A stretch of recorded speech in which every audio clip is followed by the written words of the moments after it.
આજે ધોરણ 10 વિષય સામાજિક વિજ્ઞાનની અંદર એક નવું પ્રકરણનું ઉમેરણ કરવા જઈ રહ્યા છે, જે આપની પાઠ્યપુસ્તકમાં પહેલું જ પ્રકરણ છે, નામ ભારતનો વારસો. તો આવો વિદ્યાર્થી મિત્રો, આ પાઠની સૌપ્રથમ આપણે પાઠ પ્રસ્તાવના જોઈએ, ત્યારબાદ ક્રમશઃ આગળ વધીએ. પ્રકરણ નંબર 1, પ્રસ્તાવના. તો વિદ્યાર્થી મિત્રો, પ્રસ્તાવના સમજતા પહેલા પણ છે વારસો શબ્દ સમજવું છે એ અતિ મહત્વનું થઈ જાય છે. પાછળ એનું વિસ્તૃત ઉલ્લેખ છે, પણ આપણે તો પહેલા છે એ વારસો એટલે શું એ જાણવામાં રસ છે. What is heritage? તો આની વ્યાખ્યા પહેલા જોઈએ. તો કે છે પુરોગામી પેઢી દ્વારા પોતાની અનુગામી પેઢીને જે કાંઈ પણ મળે છે તે વારસો છે.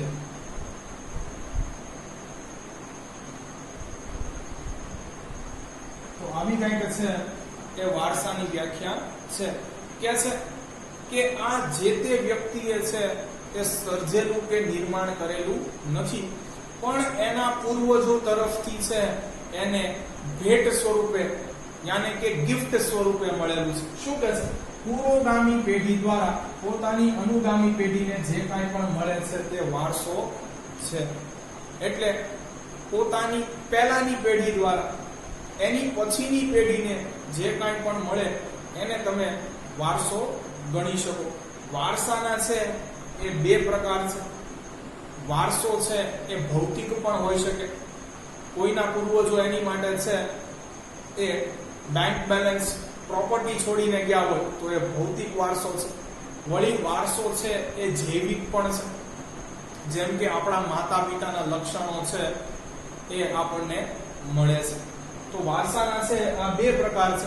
અહીંયા આપણે ભારતનો વારસો જોવાનો છે, યાની કે આપણે ભારતમાં છે એ જન્મ લીધો છે, તો આ દેશ તરફથી કેટલી વસ્તુઓ છે તે આપણને એઝ અ ગિફ્ટ ભેટ સ્વરૂપે મળી છે, એની આ ચેપ્ટરની અંદર છે એ ચર્ચા કરવાની છે. વિદ્યાર્થી મિત્રો, ખૂબ મહત્વનું અને સરસ ચેપ્ટર છે. જેમ જેમ જેમ જેમ છે એ પાઠની અંદર આગળ વધતા જશું એમ પાઠ રસપ્રદ થતો જશે. આવો વિદ્યાર્થી મિત્રો, શું કહે છે આની પ્રસ્તાવના તે જોઈએ.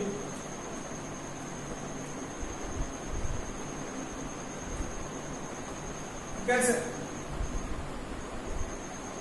ભારતની સંસ્કૃતિ અતિ પ્રાચીન છે. ક્યાં ના પડી? વિદ્યાર્થી મિત્રો, પણ કેટલાક ઇતિહાસકારોનું માનવું એવું છે કે વિશ્વમાં સૌથી પ્રાચીન સંસ્કૃતિ છે એ મેસોપોટેમિયાની છે એ સંસ્કૃતિ છે.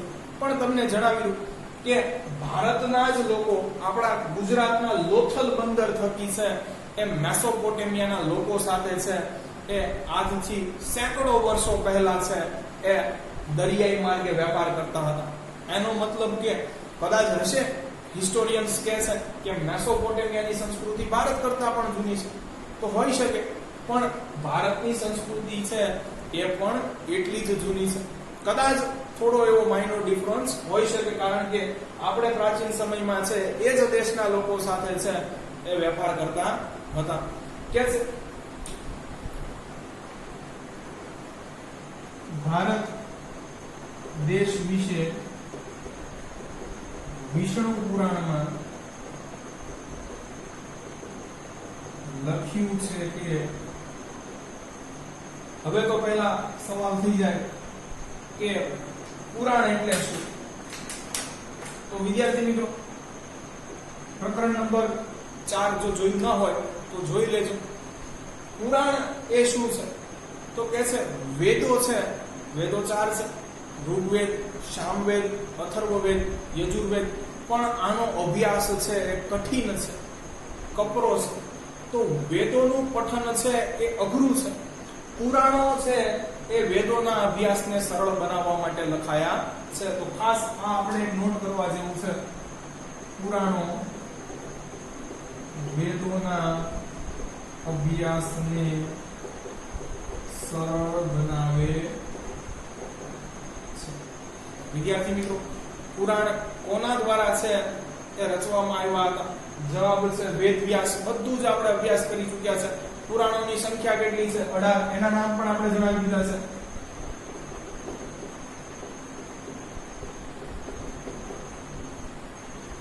ચાલો, એમાંનું એક છે એ વિષ્ણુ પુરાણ છે. હવે એ ભારત દેશ વિશે શું કહે છે એ જોઈએ.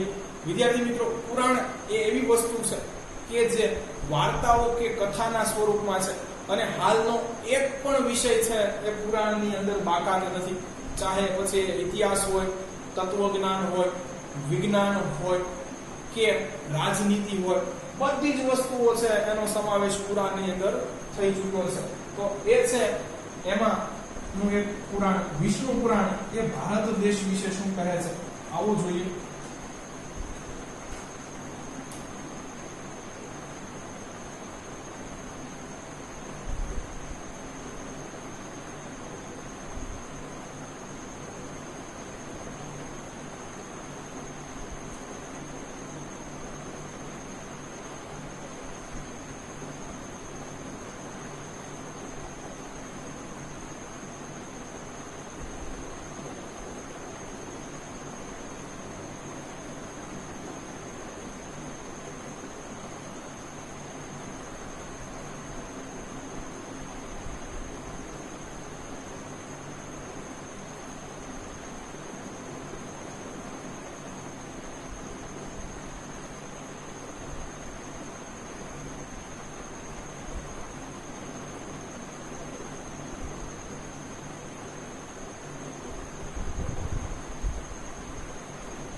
તો આવો કંઈક શ્લોક છે એ ભારત વિશે પુરાણોમાં આપેલો છે.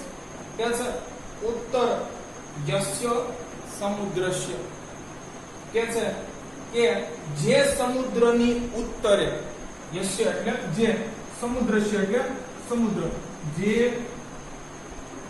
સમુદ્રની ઉત્તરે હિમાદ્રેશ્ચેવ દક્ષિણમ, કે છે હિમાલયની દક્ષિણે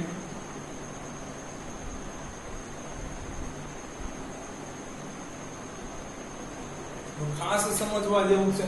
આ ઉલટા કાંડ છે પુરાણો એ આપણને પકડાવ્યા છે. પુરાણ અહીંયા તો આપણી માટે અઘરા બની જાય. તો વિદ્યાર્થી મિત્રો, ખાસ પહેલા તો દિશાઓ નોંધી લઈએ. નોર્થ, સાઉથ, ઈસ્ટ અને વેસ્ટ. હવે મજા આવશે. હવે ખબર પડશે કે ક્યાં હું કે છે. જો વિદ્યાર્થી મિત્રો, શું કહે છે?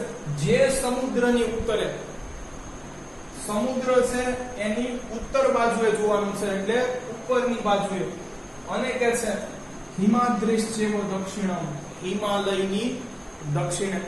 વિદ્યાર્થી મિત્રો, ધોરણ 9 પ્રકરણ નંબર 14 યાદ કરો તો છે ઉત્તરના પર્વતીય પ્રદેશની અંદર આપણે બે ભાગનો અભ્યાસ વ્યવસ્થિત રીતે કર્યા છે. ઉત્તરના હિમાલય અને પૂર્વના હિમાલય. તો છે અહીંયા આપણે હિમાલયની શ્રેણીઓ છે કે ગિરિમાળાઓ જે ભારતમાં આવેલી છે એ દોરવાનો પ્રયત્ન કર્યો છે. એ પ્રદેશો શું કહે છે? જે સમુદ્રની ઉત્તરે, જે સમુદ્રની ઉત્તર બાજુએ અને હિમાલયની દક્ષિણ બાજુએ દેશ આવેલો છે એનું નામ ભારત છે. અને અહીંયા વસનારા લોકો અર્થાત એના સંતાનો છે એને ભારતીય કહેવાય છે. એવું આ શ્લોક કહે છે. અગેન રિપીટ, કહે છે જે સમુદ્રની ઉત્તરે અને હિમાલયની દક્ષિણે દેશ આવેલો છે એનું નામ ભારત છે. અને આના સંતાનો, અહીંયા જન્મેલા લોકો છે એ ભારતીય કહેવાય છે. તો આપણે આનો અર્થ લખી નાખીએ. હવે તમને સમજાઈ ગયું છે.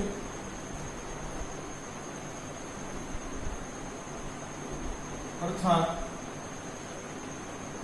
જે સમુદ્રની ઉત્તરે અને હિમાલયની દક્ષિણે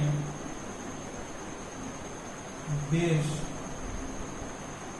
આવેલો છે તેનું નામ ભારત છે અને તેના સંતાનો ભારતીય છે. વિદ્યાર્થી મિત્રો, આપણે છે ધોરણ 9 ની અંદર ભણતા આવ્યા છે કે હિમાલય છે ભારતની ઉત્તર બાજુએ આવેલો છે અને સમુદ્ર છે એ દક્ષિણ બાજુએ આવેલો છે. તો અહીંયા જો ઊંધા કાન પકડાવ્યા છે એટલે જ ખાસ કે છે જે સમુદ્રની ઉત્તરે અને હિમાલયની દક્ષિણે તમને ભાગ દેખાય છે એનું નામ ભારત છે. અને પછી કોઈ પણ છે એ જાતિ કે મઝહબના લોકો હોય, જો એ અહીંયા જન્મા છે તો એ બધા જ ભારતીય છે. આગળ જોઈએ વિદ્યાર્થી મિત્રો, હવે આ નકશાનું પણ કામ નથી કાંઈ આપણે.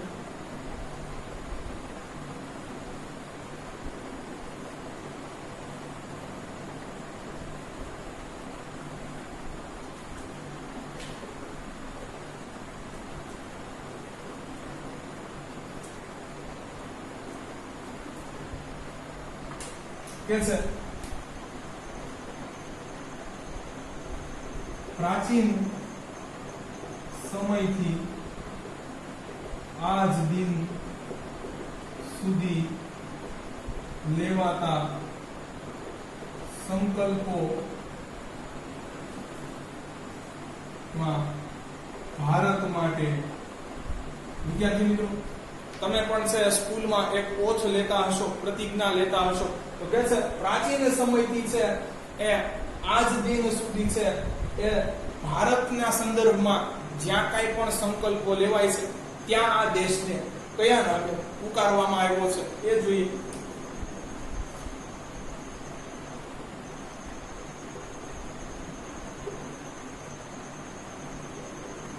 ભરતખંડ, ભારત વર્ષ,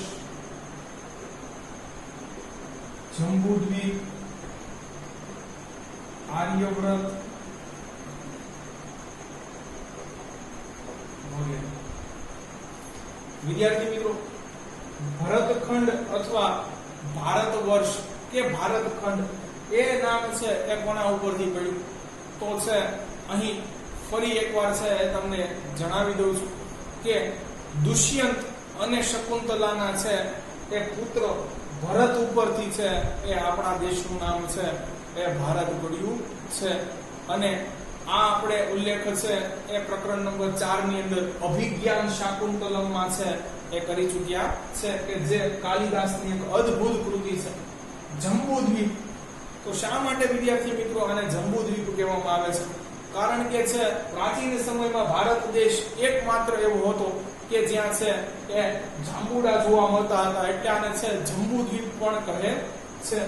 આર્યવ્રત, તો પ્રાચીન સમયમાં છે એ આર્યો અને હાલના સમયમાં છે એ આર્યોને આપણે હિન્દુ તરીકે ઓળખીએ છીએ. આ જ પ્રકરણની અંદર આપણે આર્યો વિશે છે અભ્યાસ કરવાનો છે, એટલે એનું સસ્પેન્સ આપણે જાજુ ખોલતા નથી. કે છે પ્રાચીન સમયથી જ આજ દિન સુધી લેવાતા સંકલ્પોમાં ભારત માટે ભરતખંડ અથવા ભારતખંડ, ભરત વર્ષ, જંબુદ્વીપ, આર્યવર્ત વગેરે શબ્દનો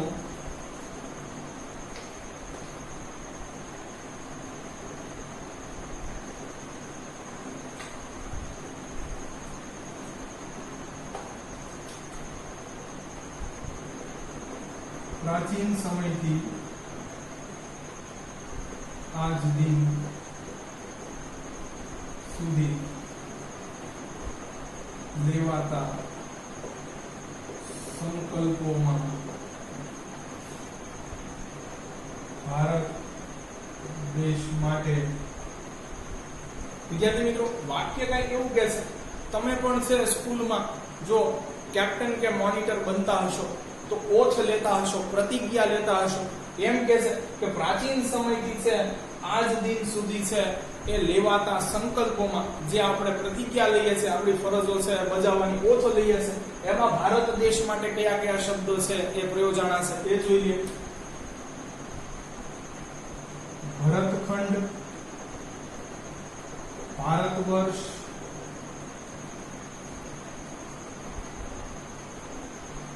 આર્યવ્રત, જંબુ જંબુદ્વીપ વગેરે શબ્દોનો ઉલ્લેખ થયો છે. તો વિદ્યાર્થી મિત્રો, ભરતખંડ અને ભારત વર્ષ છે આપણા દેશનું નામ આ શા માટે પડ્યું? તો ફરી એકવાર છે એ જણાવ્યું. પ્રકરણ નંબર 4 કાલિદાસની એક અદ્ભુત કૃતિ કે જેને જર્મન કવિ છે ગેટ એ વાંચી અને આ ગ્રંથને છે એ માથે મૂકી અને છે ઝૂમવા લાગ્યો હતો. અભિજ્ઞાન શાકુંતલમ. દુષ્યંત અને શકુંતલાના છે એ પુત્ર ભરત ઉપરથી છે એ આપણા દેશનું નામ છે એ ભારત વર્ષ કે ભરતખંડ પડ્યું છે. આર્યવ્રત. તો વિદ્યાર્થી મિત્રો, હાલના સમયમાં છે જે હિન્દુઓ છે, પ્રાચીન સમયમાં છે હિન્દુઓને જ આર્યો કહેવાતા હતા. અર્થાત છે એ આર્યોનો દેશ. અને જંબુદ્વીપ, આ નામ તમને છે એ ચટપટું કે વિચિત્ર લાગશે. તો પ્રાચીન સમયમાં છે ભારત એ એકમાત્ર છે એ એવો દેશ હતો કે જ્યાં છે જાંબુડા દેખાતા હતા. એટલા માટે છે આનું નામ જંબુદ્વીપ પણ છે. આ ઉપરાંત વિદ્યાર્થી મિત્રો છે એ કેટલાય નામ છે એ આપણા દેશને મળેલા છે. તો અહીંયા છે એ શરૂઆતની છે એ પાઠ પ્રસ્તાવના પૂરી થાય છે. હવે આપણે છે એ ભારતીય સંસ્કૃતિ છે એના લક્ષણો તરફ આગળ વધી રહ્યા છીએ. વિદ્યાર્થી મિત્રો, એનો અભ્યાસ કરતા પહેલા અહીંયા છે એક સવાલનો જવાબ તો નથી આપ્યો, પણ એક ભારતનું છે એ સ્થાન અને વિસ્તાર એવો કરીને છે એક ટોપિક છે. એમ કીધું છે કે ધોરણ 9 ની અંદર અભ્યાસ કરી ચૂક્યા છો. તો ફરી એકવાર ક્વિક રિવિઝન કરી લઈએ.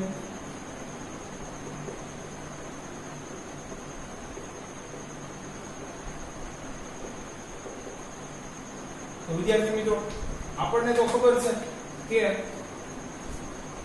ભારત દેશ ઉત્તર ગોળાર્ધમાં એશિયાની દક્ષિણે આવેલો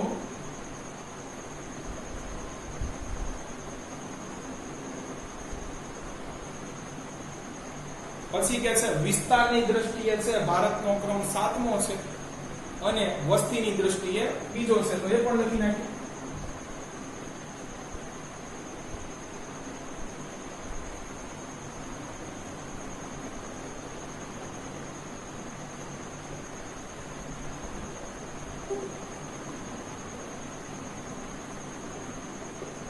વિદ્યાર્થી મિત્રો, ભારત કરતા છે વિસ્તારની દ્રષ્ટિએ છે એ 6 દેશ છે એ મોટા છે, જેનું નામ છે રશિયા, કેનેડા, અમેરિકા, ચીન, બ્રાઝિલ, ઓસ્ટ્રેલિયા અને પછી આવે છે ભારત. અને વસ્તીની દ્રષ્ટિએ છે બીજા નંબરે છે ચીન, પ્રથમ ક્રમે છે. તો આ પણ એક બીજો ઉલ્લેખ લીધો છે. પછી કે છે કે ભારત છે એ કુદરતી સરહદથી છે એ ઘેરાયેલો છે. તો જોઈએ ભારતની ત્રણેય બાજુએ દરિયા કિનારો તથા ઉત્તરે હિમાલય આવેલો છે. તેથી અથવા આમ ભારત એ કુદરતી કે પ્રાકૃતિક સરહદથી ઘેરાયેલો છે. તો વિદ્યાર્થી મિત્રો, આ તો જસ્ટ સવાલ તમારી જાણકારી માટે હતો. આનો છે પૂરતો ઉલ્લેખ પણ છે એ ટેક્સ્ટ બુક ની અંદર નથી. અને હવે છે આપણે સવાલ નંબર 3 તરફ અગ્રેસર થઈ રહ્યા છે, જેનું નામ છે ભારતીય સંસ્કૃતિના વિશિષ્ટ લક્ષણો અથવા લક્ષણો.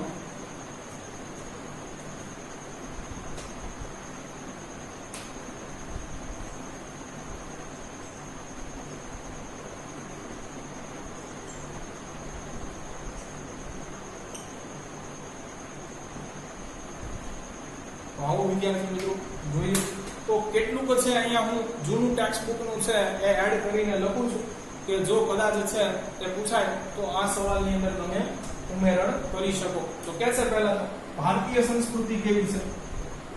આ ચોપડીમાં ઉલ્લેખ નથી પણ તમે લખી લેજો. ભારતીય સંસ્કૃતિ એ સુજલામ અને સુફલામ છે. કે છે ભારતીય સંસ્કૃતિ છે એ સારું જળ આપનારી અને સારા ફળ આપનારી છે.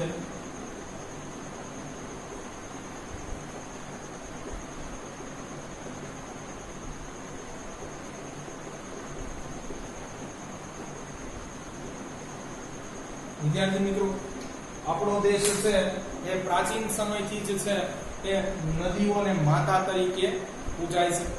આપણા દેશની અંદર ગંગાનું છે એક વિશેષ મહત્વ છે, એટલે આપણા દેશને છે એ સારું જળ આપનારો દેશ કીધો છે. એ જ રીતે ભારત દેશ છે એ પ્રાચીન સમયથી, આજથી જ નહીં, ખૂબ પહેલેથી છે એ ખેતી પ્રધાન દેશ છે. અહીંયાના છે એ મોટા ભાગના લોકો છે એ ખેતી સાથે જોડાયેલા કે સંકળાયેલા છે. તો આવું ક્યારે શક્ય બન્યું હશે? જ્યારે ભારત ભૂમિ છે એ ફળદ્રુપ હોય, એટલે કે છે સારું ફળ આપનારી છે. બીજા આગળ લક્ષણ જોઈએ.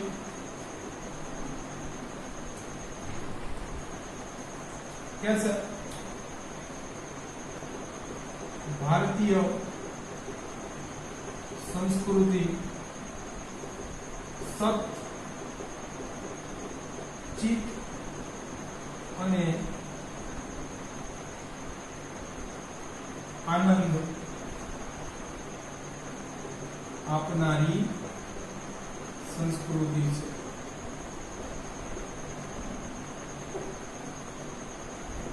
તો વિદ્યાર્થી મિત્રો જોઈએ, સત એટલે સત્ય, સાચું શું છે, ખોટું શું છે એ આપણને છે જણાવે છે. વિદ્યાર્થી મિત્રો, અને આપણા દેશના છે એ સત્યનું મહત્વ તો શું સમજવું કે આપણા છે એ દેશનું રાષ્ટ્રીય એક સ્લોગન પણ રહ્યું છે, સત્યમેવ જયતે, કે હંમેશા છે એ સત્યની જ વિજય થાય છે. સત્ય કદાચ પરેશાન હોઈ શકે પણ પરાજિત થતું નથી. આગળ કે છે ચિત્ત. તો અહીંયા વિદ્યાર્થી મિત્રો ચિત્ત એટલે થશે ચેતના.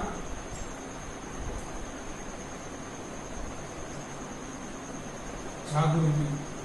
કે છે આપણામાં છે એ ભારતીય સંસ્કૃતિ એક નવી ચેતના નો સંચાર કરે છે.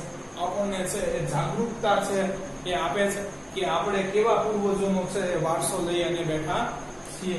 અને આનંદ એટલે ખુશી, હેપીનેસ, એનો અનુભવ છે એ કરાવે છે. આગળ જોઈએ વિદ્યાર્થી મિત્રો.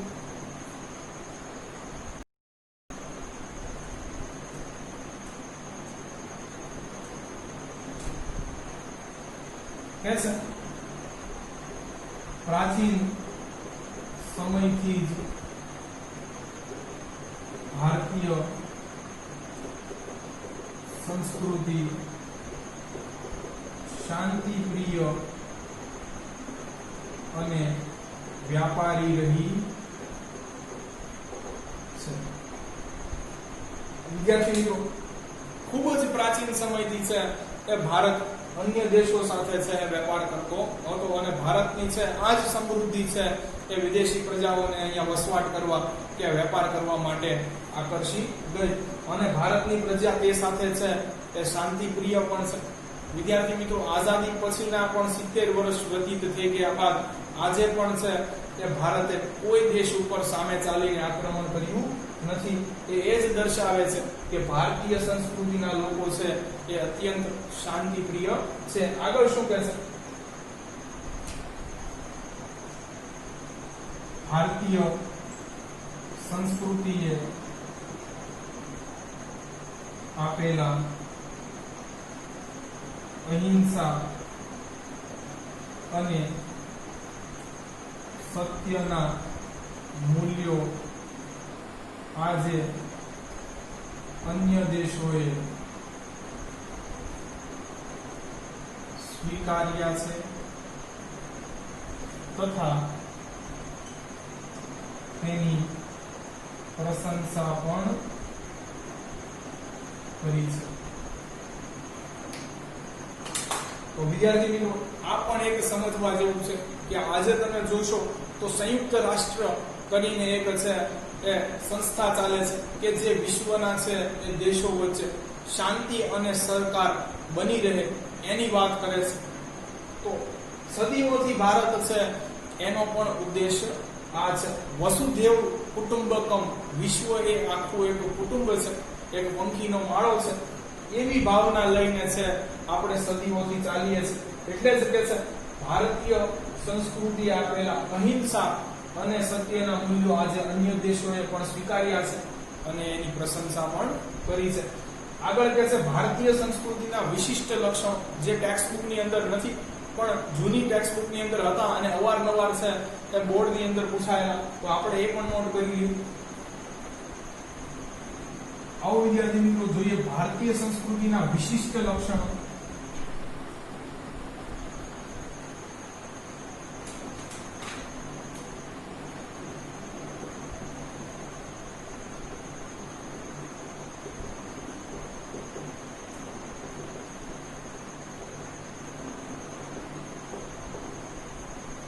તો આમાં પહેલું છે વિદ્યાર્થી મિત્રો પ્રાચીનતા અને સાતત્ય.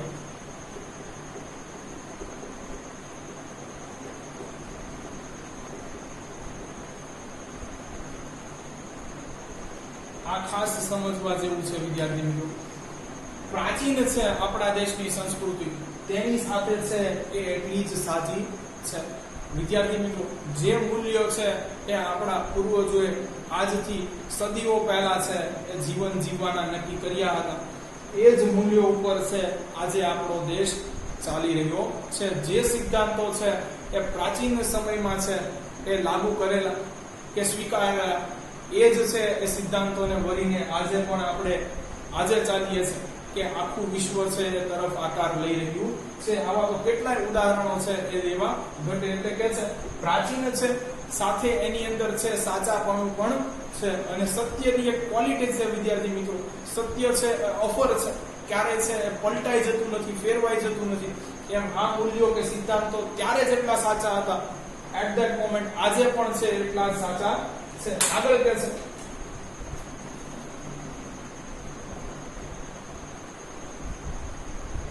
વિવિધતામાં એકતા. વિદ્યાર્થી મિત્રો પ્રાચીન સમયથી આજ દિન સુધી ગણીએ તો આર્યો, હુણો, શકો, અંગ્રેજો, તુગલકો, મુઘલો વગેરે અસંખ્ય પ્રજાઓ છે એ ભારતમાં આવી અને કાયમ માટે અહીં સ્થાયી થઈ ગઈ. એટલે અહીંયા છે તમને ડાયવર્સિટી જોવા મળે છે. ધર્મની દ્રષ્ટિએ જોશો તો ભારત દેશ છે એ વિવિધતા દર્શાવે છે, પણ એની સાથે છે એ એમાં એકતાના પણ દર્શન કરાવે છે. તો યુનિટી ઇન ડાયવર્સિટી આ આપણી છે એ સૌથી મોટી ક્વોલિટી છે. આગળ જોઈએ વિદ્યાર્થી મિત્રો શું કહે છે.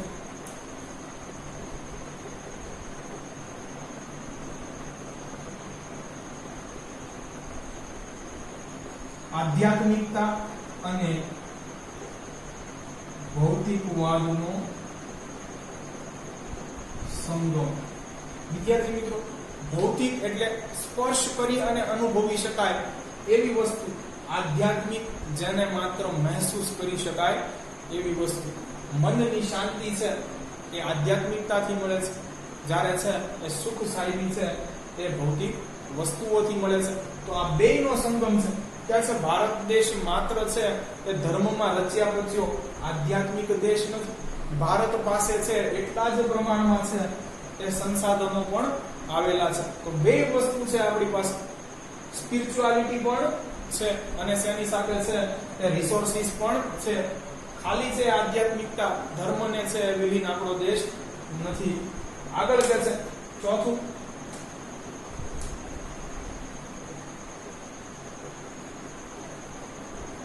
સહિષ્ણુતા.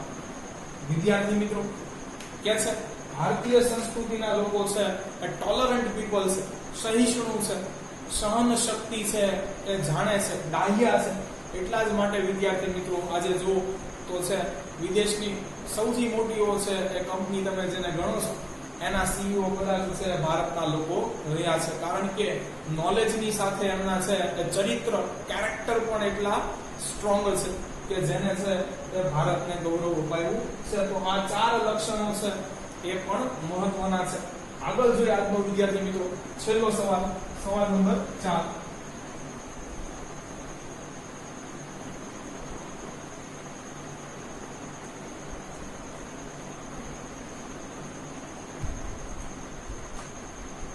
વિદ્યાર્થી મિત્રો આજનો છેલ્લો સવાલ જોઈએ. ભારતીય સંસ્કૃતિ ભાતીગળ છે, વિધાન સમજાવો.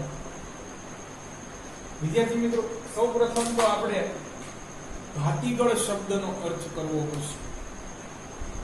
ભાતીગળ એટલે ભાત ભાત, વિવિધતા દર્શાવવું, વેરાયટી જેને આપણે કહીએ છીએ. તો આવું શા માટે બન્યું છે, આ વિધાન આપણે છે એ સમજાવવાનું છે. આવો જોઈએ આનો જવાબ. કે છે સિંધુ ખીણી સંસ્કૃતિથી આજ દિન સુધી લોકોએ પોતાની બુદ્ધિશક્તિ, આવડત અને કલા કૌશલ્ય દ્વારા માત્ર ભારતને નહીં પરંતુ વિશ્વને સમૃદ્ધ વારસો આપ્યો છે.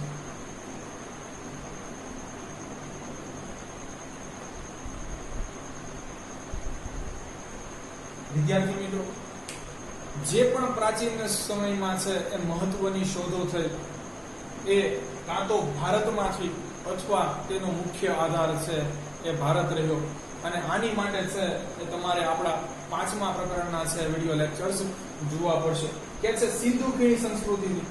વિદ્યાર્થી મિત્રો આનો પણ અભ્યાસ આપણે પ્રકરણ નંબર 3 ની અંદર કરી ચૂક્યા છે. આજ દિન સુધી લોકોએ પોતાની બુદ્ધિશક્તિ જે એ લોકોમાં છે એ બુદ્ધિમત્તા હતી, એ આવડત અને કલા કૌશલ્ય કે છે પોતાની પાસે knowledge as well as skills હતી, એનાથી ભારતને નહીં પરંતુ વિશ્વને છે એ સમૃદ્ધ વારસો આપ્યો છે. અને આ પ્રાચીન ભારત માટે છે એ વાત યથાર્થ સાબિત થાય છે. આગળ કે છે ભારતીય સંસ્કૃતિના ઘડતર અને વિકાસમાં કે છે ભારતીય સંસ્કૃતિ છે એ ઘડી કોને, અને જો સંસ્કૃતિ ઘડાયેલી હતી તો એનો વિકાસ કોને કર્યો. અનેક સંતો, ઋષિ મુનિઓ, તત્વચિંતકો, ઇતિહાસકારો, સાહિત્યકારો, શિક્ષકો, કારીગરો, વૈજ્ઞાનિકો વગેરેનો ફાળો રહ્યો છે. બેઝિકલી આ બધા લોકોથી છે એ આપણી સંસ્કૃતિનો ઘડતર અને વિકાસ થયો છે. અહીંયા વિદ્યાર્થી મિત્રો એક છે એ શબ્દ સરસ મજાનો આપ્યો છે, વિદૂષકો. તો વિદ્યાર્થી મિત્રો તમે કદાચ તેનાલી રામનની છે સ્ટોરી સાંભળી હશે. તો તેનાલી રામન પોતે છે એક વિદૂષક હતો. વિદૂષકનો છે અંગ્રેજીમાં સરસ મજાનો શબ્દ થાય છે ક્લાઉન.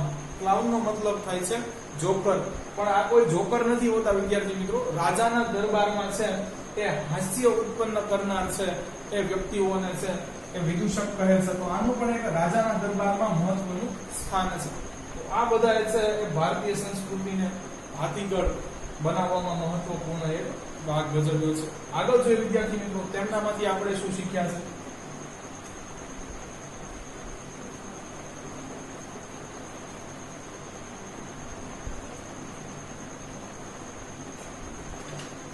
કે છે તેમના માંથી આપણે ધર્મ, રીતિ રિવાજો, કળાઓ, વિદ્યાર્થી મિત્રો કળાઓ માટે ખાસ પ્રકરણ નંબર 2. પછી કે છે બોલી, ભાષાઓ. તો વિદ્યાર્થી મિત્રો આની માટે પ્રકરણ નંબર 4 બોલી, ભાષા અને લિપિ, આ ત્રણેયને છે એ આપણે એક ચેપ્ટર ના એક જ લેક્ચર ની અંદર વ્યવસ્થિત રીતે સમજાવવાનો પ્રયત્ન કર્યો છે. પહેરવેશ વગેરેની શીખ મળી. વિદ્યાર્થી મિત્રો આગળ કહે છે કે ભારતીય સંસ્કૃતિ એ કોઈ એક ધર્મ છે એને રિપ્રેઝેન્ટ કરતી નથી. અહીંયા છે એ જુદા જુદા ધર્મના છે એ કેટલી છે પ્રજાઓ આવીને વસી અને તેઓના છે એ આંતર સંબંધો દ્વારા છે એક ફળદ્રુપ વારસાનું નિર્માણ થયું. તો આવો એની વાત જોઈ લઈએ થોડી.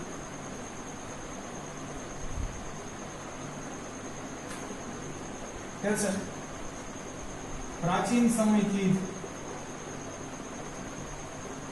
ભારતની સમૃદ્ધિથી આકર્ષાઈને અનેક પ્રજાઓ અહીં વ્યાપાર અર્થે આવી અને સ્થાયી થઈ. વિદ્યાર્થી મિત્રો અનેક પ્રજાઓ છે કે જે ભારતની સમૃદ્ધિથી આકર્ષાય અને છે સૌપ્રથમ તો અહીંયા વેપાર કરવા માટે આવી હતી, પરંતુ પછી છેવટે અહીંયા ને અહીંયા જ સ્થાયી થઈ ગઈ અને ભારતીય સંસ્કૃતિના મહાનદ માં ભળી ગઈ. કે છે ભારતીય સંસ્કૃતિ છે કે જેની અંદર ઓલરેડી જ છે એ કેટલાય ધર્મો, કેટલાય સંપ્રદાયના છે એ કેટલી કોમો કે પ્રજાઓ હતી, એમાં છે એ નવી આવતી ગઈ અને સતત ભળતી ગઈ. કે છે આ પ્રજાઓને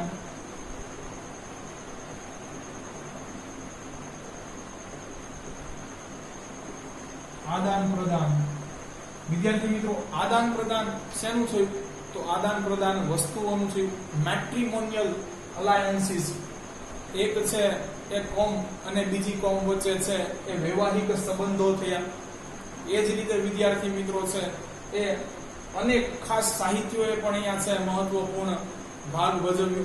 વગેરે વસ્તુ છે એનું આદાન પ્રદાન થયું, જેનાથી આ પ્રજાઓના આદાન પ્રદાનથી ભારતીય સંસ્કૃતિ ને સમૃદ્ધ વારસો મળ્યો અને આ સમૃદ્ધ વારસાનું હસ્તાંતરણ એ પેઢી દર પેઢી થયું. આની કે છે પુરોગામી પેઢીએ છે આ વારસો એની અનુગામી પેઢીને આપ્યો, પાછી એ છે એ પુરોગામી પેઢીએ છે એ પોતાની અનુગામી પેઢીને આ વારસો આપ્યો. એનું હસ્તાંતરણ છે એ બદલાતું રહ્યું. કે છે આ સમૃદ્ધ અને ભાતીગળ વારસાનું હસ્તાંતરણ એક પેઢીથી બીજી પેઢી વચ્ચે થતું રહ્યું અને ભારતના વારસાનો સાતત્ય પૂર્ણ વિકાસ થયો. આટલું વિદ્યાર્થી મિત્રો છે એ આની અંદર લખવાનું છે. ખરેખર તો અહીંયા છે એ ઘણી બધી વસ્તુ લખવી ઘટે, પણ ટેક્સ્ટ બુકમાં છે એ આટલો ઉલ્લેખ છે. તો શા માટે ભારતીય સંસ્કૃતિ છે ભાતીગળ છે, વિવિધતા ધરાવતી છે, તો એમાં આટલા પોઈન્ટ્સ છે એનો સમાવેશ થાય છે. અહીંયા આપણો છે એ પહેલો લેક્ચર પૂરો થાય છે. જો તમને અમારા વિડીયો લેક્ચર્સ પસંદ આવતા હોય તો આને લાઈક કરો તથા તમારા અન્ય વિદ્યાર્થી મિત્રો જોડે આને શેર કરો. Thanks for watching my video.